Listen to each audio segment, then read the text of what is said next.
चाळीसगाव ग्रामीण पोलिसांची मोठी कारवाई. जुनोने शिवारात गावठी दारूची हातभट्टी उद्ध्वस्त. चाळीसगाव प्रतिनिधी तालुक्यातील जुनोने शिवारात कुंडाच्या नाल्याजवळ बेकायदेशीररित्या सुरू असलेल्या गावठी दारूच्या हातभट्टीवर चाळीसगाव ग्रामीण पोलिसांनी मार्च 26 रोजी सकाळी धाड टाकली. या कारवाईत पोलिसांनी सुमारे 12,250 रुपये किमतीचे कच्चे रसायन जप्त करून जागीच नष्ट केले असून एका आरोपीला अटक केली आहे. काय आहे सविस्तर घटना?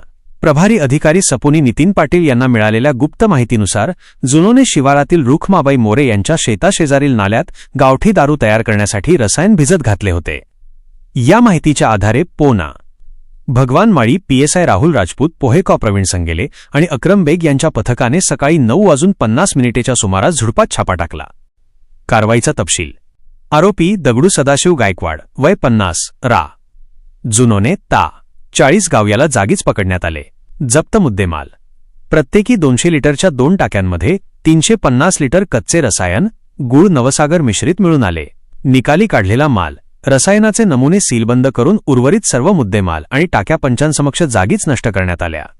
या प्रकरणी आरोपी दगडू गायकवाड विरुद्ध महाराष्ट्र दारूबंदी कायदा कलम 65 फ अन्वये गुन्हा दाखल करण्यात आला आहे.